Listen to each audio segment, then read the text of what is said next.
For the last 8 months, I told myself I was doing the right thing. I kept quiet. I kept my head down. I watched my own home turn into something I didn't recognize. And I said nothing. They had no idea I'd already been to see my attorney. My name is not important. What matters is this. I am 64 years old. I spent 31 years as a civil engineer. I designed bridges, drainage systems, the kind of infrastructure that holds a city together underground where nobody ever sees it. I know how to be patient. I know how to build things that last. And I know, better than most, that when a foundation is compromised, you don't patch over it, you tear it out and start again. My wife Carol passed away 3 years ago. Pancreatic cancer. We had 8 months from diagnosis to the end. And I'd give anything, every bridge I ever built, every dollar I ever earned, to have 8 more months with her. She was the one who softened every hard edge in this family. She was the reason our son came home for holidays without being asked. She was the glue. After she died, it was just me in the house. 4 bedrooms, 2.5 baths, a kitchen she picked every fixture in. I'm not a man who decorates, so the house still looks like Carol. Her curtains, her dish towels, the little ceramic owl she kept on the windowsill above the sink. I never moved any of it. My son. I'll call him my son because that's all he is to me in the story. Nothing more specific than that. Came to me about a year after Carol passed. He was 32. He'd been living in an apartment across town with his girlfriend, a woman I'd met maybe 4 or 5 times at that point. She was polite enough at family dinners, laughed at the right moments, complimented Carol's recipes even though Carol was already gone, and I was the one who'd made the food. He sat across from me at the kitchen table and said he wanted to move in. Save money. They were planning to get married. It would just be temporary. A year, maybe 2, while they got on their feet. I said yes. Of course I said yes. He's my son. They moved in that October. I gave them the master bedroom because it had the ensuite bathroom, and I thought, she's going to be my daughter-in-law. She'll want the privacy. I moved into the second bedroom down the hall. It had always been the guest room. Carol had decorated it with blue and white striped wallpaper that she picked out in 1998. I slept fine in there. I didn't mind. The first few months were ordinary. I cooked most nights. My son ate whatever I made and said thank you like I'd raised him to say. His girlfriend, I'll call her my daughter-in-law, because by spring they were married, a small courthouse thing I wasn't invited to plan but was invited to attend. She ate whatever I made too, though she started making comments. Small ones at first. Just enough salt. Did I use butter or oil? Is there a way to make this a little lighter? I adjusted. I'm not a man who argues over seasoning. What I did notice was how quickly the house started to feel like it belonged to them. She rearranged the living room furniture within 3 months of moving in. I came downstairs one Saturday morning and the couch was against a different wall. Carol's armchair was pushed into the corner, and there was a new rug on the floor that I'd never seen before. I didn't say anything. I told myself it was their home, too. She replaced the dish towels in the kitchen. I found Carol's in a box under the sink. When I asked about it, she said they were worn out, which was true, but she hadn't asked. She'd just done it. I found the ceramic owl in a drawer. I put it back on the windowsill. The next week, it was in the drawer again. I stopped putting it back after that. I moved it to my bedroom instead. By summer, about 8 months after they'd moved in, the tone had shifted in a way I couldn't quite name at first. My daughter-in-law had stopped being polite in the way that requires effort. She'd moved into a different kind of politeness. The kind that is really just management. She managed me. She managed what I cooked and when I used the washing machine and how long I spent in the main bathroom, even though I had my own bathroom off my bedroom. She'd knock on my bedroom door to tell me things. Not ask. Tell. The TV's too loud. We're having people over Saturday. Can you make yourself scarce? I need you to move your car. It's in the way. My son never said these things directly. He'd follow up afterward with a softer version. Hey, Dad, she just meant, or, look, it's not a big deal. She just prefers. I want to be honest with you about something. There were moments during those months when I wondered if I was the problem. I'm not an easy man to live with, probably. I'm quiet. I keep to my routines. I eat breakfast at the same time every day, and I get irritated when someone's moved my coffee mug. Carol used to call me a machine, but she said it with affection. Maybe without Carol there to translate me, I came across differently. So I gave them the benefit of the doubt. Month after month, I gave them the benefit of the doubt. The conversation that changed everything happened on a Thursday evening in September. I was in the kitchen cleaning up after dinner. I had cooked, as usual, when my daughter-in-law came in and leaned against the counter. She had a specific way of standing when she was about to say something she'd already decided. Arms crossed, weight shifted back, chin up slightly. I'd learned to recognize it. She told me they were thinking about starting a family. I said that was wonderful. I meant it. She said that when that happened, they were going to need more space. I said the house had 4 bedrooms, so space didn't seem like it would be an issue. She looked at me then in a way I've thought about many times since. Not unkind, exactly. More like the way you'd look at a piece of furniture you're deciding whether to move or get rid of. She said they'd want the baby close to their room. In the room right next to theirs. Which was my room. I waited for the question she wasn't asking. She asked it. She said she thought it might be time for me to think about whether the basement might work better for me. More privacy, she said. Like a separate apartment. My son had already looked into finishing it out a little. Putting in a proper bed frame. A space heater. I stood there with a dish towel in my hand, and I looked at her and I thought, this is my house. I paid for this house. My name is on the deed. Carol is still on that windowsill in a little ceramic owl that you keep putting in a drawer. I said I'd think about it. My son came to me later that night. He sat on the edge of my bed, the guest room bed with Carol's blue and white wallpaper, and he told me it would just be temporary. He said it like he believed it. Maybe he did. He said the basement would be private. I'd have my own space. It was just until they got settled with the baby and figured things out. He said, Dad, it would really mean a lot to her. I looked at my son and I thought about the day he was born. I'd held him in that hospital, and I had been so certain of everything. Who he would be. Who I would be to him. How none of that could ever really be taken away. I said, okay. I moved my things to the basement that weekend. A twin bed, a lamp, my clothes in 2 duffel bags, Carol's ceramic owl on the shelf next to the water heater. My son helped me carry the boxes down without making eye contact. I want you to understand what the basement was like. Unfinished concrete floors, a single small window near the ceiling that looked out at the garden at ground level. I could see people's feet walking past. The space heater my son had bought worked well enough, but the rooms smelled like cold cement and old cardboard. There was a bathroom down there, a utility bathroom they'd added years ago when Carol and I first bought the house, with a toilet and a narrow shower stall. I lay in that twin bed the first night and I thought, I have a master's degree. I spent 30 years building things that will outlast me by centuries. I raised a child in this house, and I am sleeping on a cot next to a water heater because my son's wife wants the room next to hers. But here is what I did not do. I did not feel sorry for myself for long. I am an engineer. When something isn't working, you don't sit in the dark cursing the structure.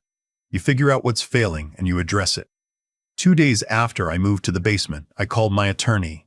His name is not important either, but he has handled my affairs for 20 years, and he is not a man who softens things unnecessarily. I told him everything. He was quiet for a moment and then he said, whose name is on the deed? I said, mine. He said, only yours? I said, mine and my late wife's estate, which I am the sole executor of. He said, then I think you already know what to do. We talked for an hour. I didn't commit to anything that day, but I started to understand the shape of the situation more clearly. My house. My deed. No rental agreement. No legal tenancy. No formal arrangement of any kind. Because you don't make formal arrangements with your son. Over the following weeks, I began paying closer attention to things I'd been ignoring. I noticed that my daughter-in-law had put her name on a package delivery account that used my address. I noticed that she had been selling things online, furniture, household items, and that some of what she was selling I recognized. A set of serving dishes that had been my mother's, a lamp from the living room that Carol had brought back from a trip to Vermont. I went through the house one afternoon when both of them were out, and I cataloged what was missing. There was more than I'd realized. I also noticed she'd had several phone conversations she clearly didn't know I could hear from the basement.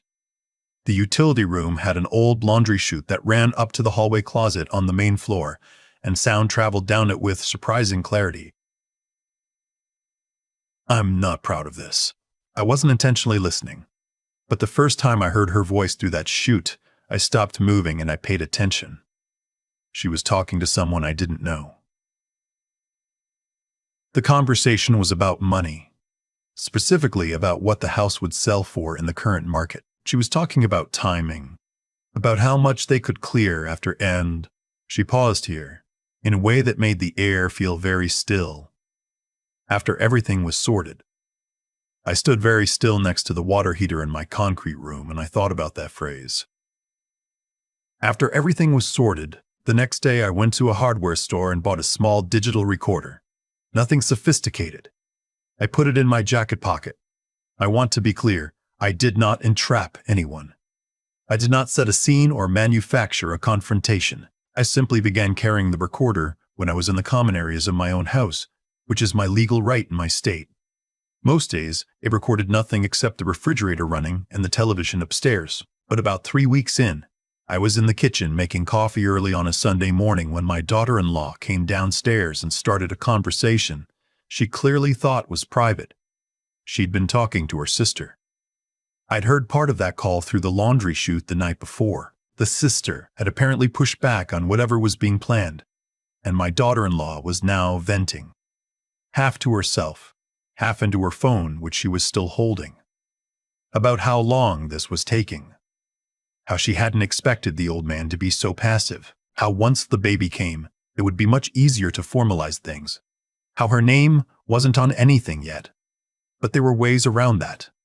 She said, clearly and without ambiguity, that she had no intention of staying in this arrangement long term, that she'd already talked to someone about property law, that my son did whatever she told him and always had. I stood in the doorway of the kitchen holding my coffee cup, and she looked up and saw me and stopped talking. I said good morning. She said good morning. She said good morning. I poured my coffee and went back downstairs. That afternoon I sent the recording to my attorney. What happened next took about 6 weeks, and it was not dramatic. There was no shouting. There was no confrontation at the dinner table. The law does not work like that. It works slowly, and then all at once. My attorney advised me that as the sole owner of the property with no rental agreement in place, I had the right to issue a notice to vacate, given the circumstances, the recorded conversation, the missing property, the documented pattern. He also advised that the missing items constituted grounds for a civil claim. He was straightforward about what could be recovered and what couldn't. We were realistic. I chose a Tuesday evening. I asked my son to sit with me at the kitchen table. Just him. I told my daughter-in-law I needed to speak with my son privately, which was the first time I had asked anything of her, and she raised her eyebrows and left the room.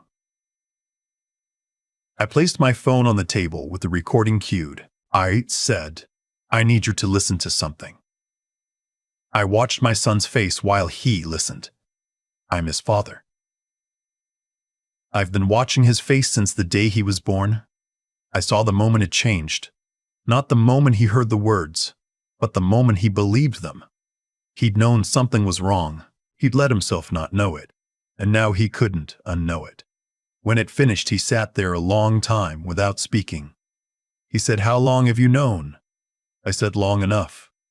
He said, "Dad, I didn't." I said, "Dad, I didn't." I said, "I know."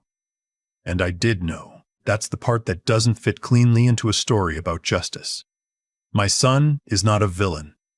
He is a man who loved a woman who was not good for him, and he let that love make him careless with something precious.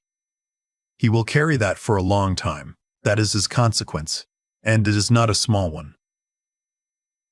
I handed in the formal notice to vacate. 30 days. I had my attorney's number written at the bottom in case they had questions. He looked at it for a long time. Then he looked at me. He said, "Where will we go?" I said, "That's not something I'm able to answer for you anymore." They left in 3 weeks. My daughter-in-law did not speak to me again after that Tuesday. My son came and knocked on the basement door the morning they loaded the truck. He stood at the bottom of the stairs and I stood at the top. And he said he was sorry. He looked exactly like he was 9 years old. I don't know how fathers do it. How they hold the full weight of a person's whole life in their chest and still manage to say what needs to be said. I said, "I know you are. Go take care of yourself. Call me when you're ready." He nodded. He left. I stood in the kitchen of my house alone for the first time in over a year. The ceramic owl was still in my bedroom. I brought it back to the windowsill above the sink. I stood there with my coffee and looked at it for a while. I had the basement cleaned out and the guest room repainted. Blue and white again. I found the wallpaper that was close enough to Carol's that it made me smile instead of ache. The Sybil claim recovered about 60% of the value of what had been sold. Not everything. The Vermont lamp is gone. Some things you don't get back, and you make your peace with that. My son called me 11 weeks after he left. He'd found an apartment. He'd gotten a job. A real one. Not the intermittent freelance work he'd been doing for 2 years. He sounded steadier. He asked if he could come for dinner sometime. I said yes. Of course I said yes. He's my son. We ate at the kitchen table, the same table where I'd played him that recording, and we talked for 3 hours. Not about what happened, not yet. That will take more time. We talked about the bridge systems I'd worked on in the 90s. We talked about his mother. He cried a little, and I let him. I didn't say everything was fine because it wasn't entirely. But we were at the table together, and that counted for something. There's a thing Carol used to say when things were hard. She'd say, "You can't build on a cracked foundation. You have to go back to solid ground first." I'm 64 years old. I have a house I know every corner of, a son I'm learning to trust again, and a ceramic owl on my windowsill. That's solid ground. That's enough to build on. I've had a lot of time to sit with what happened. Not just with what she did, but with what I allowed, and for how long I allowed it. That's the part I keep coming back to. Because if there's anything honest I can say about this whole experience, it's that the situation didn't happen overnight. It was built slowly, one small surrender at a time, and I handed the materials over myself without fully realizing it. There's a version of this story where I'm the victim, and she's the villain, and my son is just a man caught in the middle. That version is clean and easy, and I don't entirely believe it. The truth is more uncomfortable. I chose patience when I should have chosen clarity.